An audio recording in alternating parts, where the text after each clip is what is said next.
Em cada situação, nós podemos escolher tirar um aprendizado. Você tocou num ponto muito importante de que maneira você vai olhar para você dentro dessa situação. Você vai se colocar como a vítima ou a protagonista, né? O ser vítima, ele tem muitos benefícios, eu também gosto muito de falar sobre isso, porque a gente, por um tempo, é amparado, assistido. Não sei se vocês já viveram isso, mas quando criança, eu lembro de uma vez que eu me machuquei e eu tenho a sensação real da minha mãe falando tadinha dela, passando a mão em mim. Eu fechei os olhos e fingi que estava dormindo para vivenciar mais daquela experiência. Sim. Daquele cuidado, daquela atenção. E isso pode gerar um padrão de pensamento, de comportamento que pode levar a vida toda.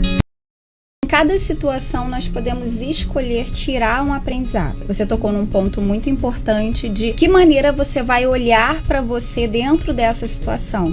Você vai se colocar como a vítima ou a protagonista, né? O ser vítima, ele tem muitos benefícios, eu também gosto muito de falar sobre isso, porque a gente, por um tempo, é amparado, assistido. Não sei se vocês já viveram isso, mas quando criança, eu lembro de uma vez que eu me machuquei e eu tenho a sensação real da minha mãe falando tadinha dela, passando a mão em mim. Eu fechei os olhos e fingi que estava dormindo para vivenciar mais daquela experiência. Sim. Daquele cuidado, daquela atenção. E isso pode gerar um padrão de pensamento, de comportamento que pode levar a vida toda. Em cada situação, nós podemos escolher tirar um aprendizado. Você tocou num ponto muito importante de que maneira você vai olhar para você dentro dessa situação. Você vai se colocar como a vítima ou a protagonista, né? O ser vítima, ele tem muitos benefícios, eu também gosto muito de falar sobre isso, porque a gente, por um tempo, é amparado, assistido. Não sei se vocês já viveram isso, mas quando criança,